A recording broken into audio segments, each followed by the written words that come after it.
everyone, and welcome to this explainer. Today, we're going to completely demystify the modern application lifecycle, and we're going to do it by looking at it through a really helpful lens, the factory metaphor. So imagine your software development process not as this chaotic, disjointed mix of isolated tasks, but as a sleek, automated, and highly secure manufacturing plant. In this factory, your raw materials, which is your code, moves seamlessly from a developer's workstation all the way to a finished live product that's delivered straight to your customers. We're going to explore exactly how Azure App Service, Azure Pipelines, and DevSecOps principles all work together as an interconnected ecosystem to make that happen.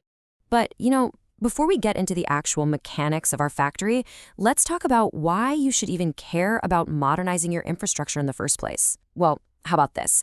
56%. According to a recent research study on the costs and benefits of migration, moving your existing ASP.NET applications to Azure can result in up to 56% cost savings compared to traditional on-premises deployments. I mean, that is a staggering figure, right? We aren't just talking about making developers' lives a bit easier here, we're establishing massive, tangible business value for this kind of modernization effort. Okay, let's dive into this. Here is our roadmap for today. We're going to cover the modern app dilemma, building with app service, the CI/CD conveyor belt, mastering DevSecOps, securing the pipeline, and we'll wrap up with the developer cloud. Let's get started. Section 1, the modern app dilemma. Let's look at the exact problem we are trying to solve. So the dilemma is simple, but honestly, it's everywhere. Traditional development basically forces brilliant engineers to spend their valuable time acting as system administrators. Instead of focusing on innovation or, writing great code and shipping cool new features, they're bogged down dealing with server maintenance. They're managing backups, configuring networks, patching operating systems. It's just incredibly inefficient. The whole goal of a modern cloud ecosystem is to stop managing infrastructure and get back to actually building apps. Section 2. Building with app service. This is the foundation of our cloud factory, where the apps actually live. To solve that dilemma we just talked about, we use Azure App Service. This is a fully managed platform as a service, or PaaS for short. Because the cloud provider handles all the underlying servers, developers can just deploy their web apps and APIs, and they can do it with total confidence. Azure App Service comes with a 99.99% uptime service level agreement. That means your mission-critical applications remain highly available and resilient, even during unexpected outages, and you don't have to manually configure failovers or redundant hardware. It's a real game changer. Now, what's really interesting about this slide is the sheer scale this represents. Look at this quote from Andrew Ha, the principal platform engineer over at Asda. By utilizing a PaaS setup like Azure App Service, they successfully migrated 700 IT systems in just 3 years. 700! That level of velocity is literally impossible if your teams are manually provisioning servers for every single application. It just goes to show that a fully managed platform scales exceptionally well for massive enterprise change. Section 3, the CI/CD conveyor belt. So how does the code actually get from the developer's workshop to the production floor safely? We do it by automating deployments. This right here is the chronological data flow of an Azure Pipelines architecture, and it's beautifully logical. Think of it as a 3-step process. Step 1 is the PR, or pull request pipeline. When a developer pushes code, this pipeline runs fast checks, lincing the code, running quick unit tests. If it passes, the code merges and triggers Step 2, the continuous integration, or CI, pipeline. Now this is where the heavier lifting happens. It runs resource-intensive integration tests, fetches secure secrets from Azure Key Vault, and creates the final build artifacts. Finally, in Step 3, continuous deployment, or CD, takes over. It downloads those artifacts, deploys them to a staging environment for testing, maybe waits for a manual validation from a team member, and only then does it release that flawless code into production. And this brilliantly illustrates the massive bottom-line benefits of having this automated conveyor belt.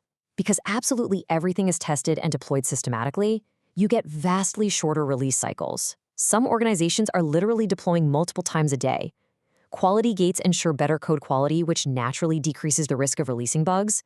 Your developers are way more productive because they aren't deploying manually. And hey, if something does go wrong, this structured pipeline enables quick, automated rollbacks to a previous safe version.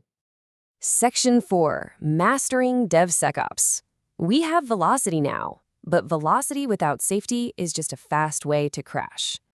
We hear the term DevSecOps thrown around a lot, but what does it actually mean? Well, it's the evolution of standard DevOps. the union of development, security, and operations. So the crucial point is this. It introduces a security-first mindset culture. You are no longer waiting until the very end of the process to have a security team audit the code.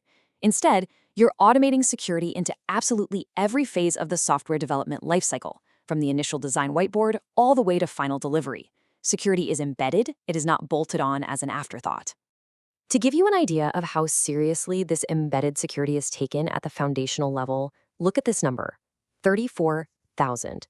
That is the number of full-time equivalent engineers dedicated to security initiatives at Microsoft.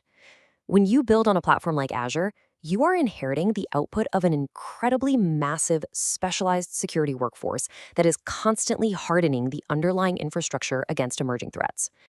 Section 5, securing the pipeline. The platform itself is secure, sure, but we still need to protect our specific supply chain. Think about it. If an attacker can compromise your deployment pipeline, they can push malicious code straight into your production environment. No way we can let that happen. To prevent build tampering or unauthorized access, you must adopt a centrally governed engineering system. You must only allow trusted, approved, and authorized DevOps pipelines to have the ability to enforce supply chain controls. If a pipeline is non-trusted, the system must categorically deny it production certificates. The pipeline itself essentially acts as the ultimate bouncer to your production environment. Let's break down how specific modern threats are neutralized by proactive DevSecOps solutions in Azure. First up, to prevent source code exfiltration by an insider or a compromised account, you implement least privilege access, scoped strictly by organization, so no one gets global access.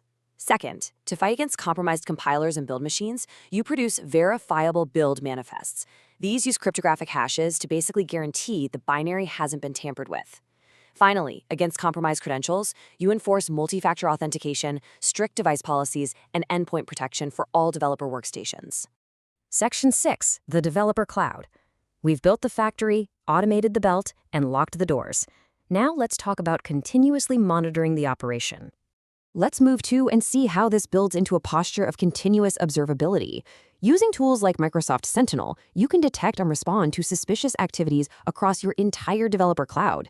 You aren't just looking at the live app anymore, you are monitoring the development environment itself. Sentinel can monitor for anomalous activities that might indicate an internal threat, things like mass repository cloning, sudden large-scale downloading, or code deletion. It even helps automate notifications if a developer accidentally leaks a secret token into the codebase. It covers the whole shebang. Well, we've covered a lot of ground today, from the high availability of app service to the automated velocity of Azure pipelines, all wrapped up in a zero-trust DevSecOps perimeter. So I want to leave you with this provocative question to consider regarding your own infrastructure. Is your current development pipeline a security liability holding your developers back, or is it an automated, secure asset driving your business forward? As you've seen, the modern application lifecycle proves that you do not have to choose between speed and security. With the right architecture, you can absolutely have both. Thank you for joining me for this explainer, and I highly encourage you to evaluate how these concepts can modernize your own development factory.